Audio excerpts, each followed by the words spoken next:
All right, then let's go.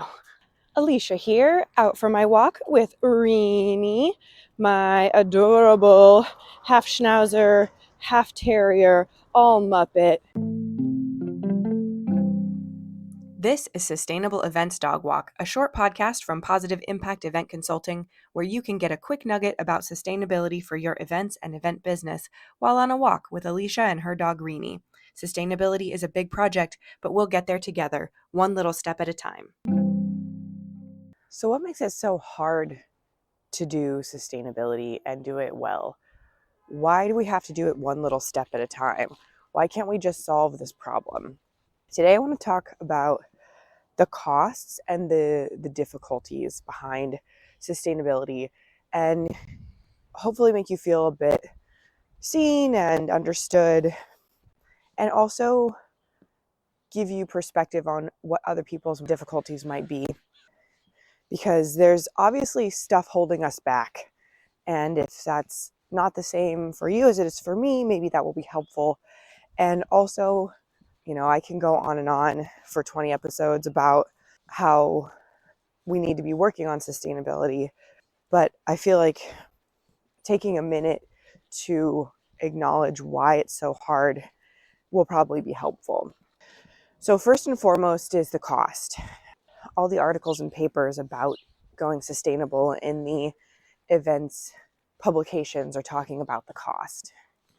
And cost is a real concern. In a lot of cases, we don't have the supply chains fully supported for the things that we want to use and have available. It's one of the reasons it's important to go ahead and buy recycled paper and cardboard made from recycled paper and recycled cardboard and other goods that would be coming from the recycling supply chain, because we need to fund that chain so that it can be efficient and keep going. Last week, I was on a panel talking about sustainability with several people, one of whom was the facilities operations manager at Seattle Aquarium, that was one of the team who oversaw the development of their brand new building, the Ocean Pavilion. And he made a really good point of reminding everyone that the cost to fix mistakes or bad decisions is much higher than the cost of doing things right the first time. And in his instance, it's a very big multi-million-dollar cost if they put in the wrong type of pipes and decided later that they didn't want any gas and wanted to be a fully electric facility. That would be a really expensive retrofit. And instead, they thought long and hard on being all electric in the first place and not running any gas lines to their building. But the same is true on every facet of your event. You know full well, even though it's become the norm, last minute changes are much more expensive than a well-laid plan, and that your vendors can handle it and can source you what you need if you give them the time.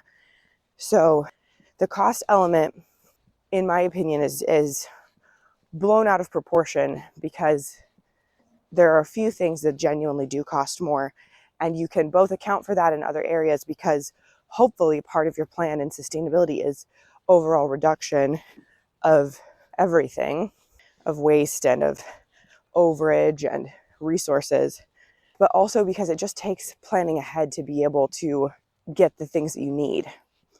And it is the short-term solutions that, even if they don't cost more, means 100 pounds of plastic from Amazon. The other cost, I think, that's a big concern for a lot of people is the time and the perceived need to convince and convert people to understanding what you're doing, why you're doing it.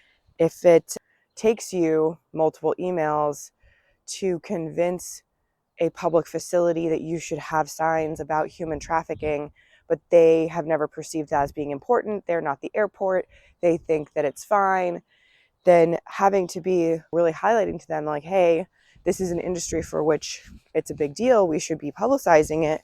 It's frustrating and it's time consuming. And I can really empathize with the people who are like, oh, I don't want my business associates to think that this is some sort of political agenda for me. I'm genuinely trying to do what's best and support my clients and make sure that my business is working on the forefront of this industry and able to provide top level services. And for the most part, I can only empathize with that. It is frustrating, and it is frustrating to worry that it's going to happen. But the best course of action is just to blast straight through and talk to everyone as if this concern has already been raised to them. And if you are the first person raising with your venue or your service provider your concerns about sustainability, whether it's waste management, materials management, human involvement, anything, then it's bound to happen sometime. So don't feel bad because it was you. It was going to be someone. And then I feel like I have to touch on today the last potential cost in my mind, and maybe I'll think of more later, is the perceived political cost. At this stage, we've been put in a bad situation. And my primary advice in a world where we are not necessarily as individuals, but from a social media perspective and sort of the fear mongering, are worried that we're going to have to defend ourselves and that basic human decency is put under scrutiny and questioned. Really keep all of my arguments in mind that frame the business benefits of your sustainability conversations. So if you ever are in a situation where someone wants to push back and say inclusivity or accessibility is too extra, it's too pointless, or that planetary resources is a bogus conversation, for one thing, there's no particular impetus to defend yourself. I mean, we'll jump on the Mel Robbins train and say, let them.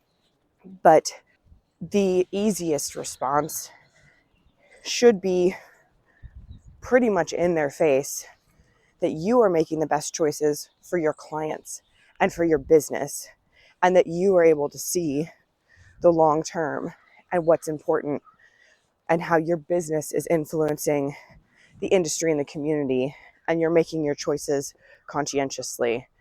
And if they are making their choices and they're going to have a negative impact in the industry, they're being watched. And I would phrase that not as confrontational, but just as sort of, well, I always make the decisions to the best of my ability that are the best for my clients and for my business. And I try to stay ahead of the curve and see what's coming so that I can feel prepared. And I'm just doing the best I can with my knowledge, as I hope everyone in our industry is doing. And if they want to keep fighting, just stop it. At that point, you go, it's a business decision. It was my choice for my business.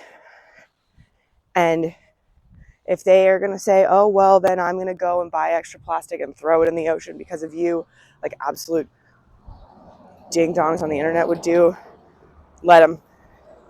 We're not here to convert people. We want to educate our partners and our vendors and keep everybody raising their standards. But if they're going to be cuckoo bananas, let them be. One of the 4 pillars for your stable house on this is personal health and well-being, and picking a fight with someone who's being unreasonable,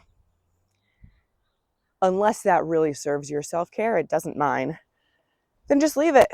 And hopefully that feels empowering to you, that I'm not asking you to be some sort of evangelist or have a perfect answer, but rather that you're going to keep doing what you've always done, which is the best thing you can for your business with the knowledge that you have, and answering people to that effect if they want to have that conversation.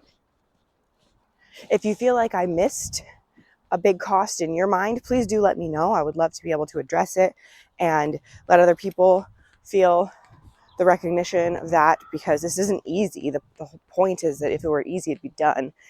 And if you have other questions related to sustainability and events, please do submit them either through the Google form in the show description or the email address listed there.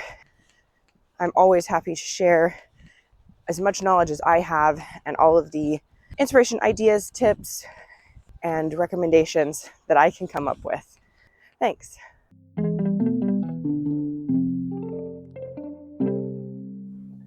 Thanks for joining me on Sustainable Events Dog Walk. I'm Alicia Druby, founder of Positive Impact Event Consulting, and I want to help you integrate sustainability into your event business so you're ready to make every event you work on more sustainable.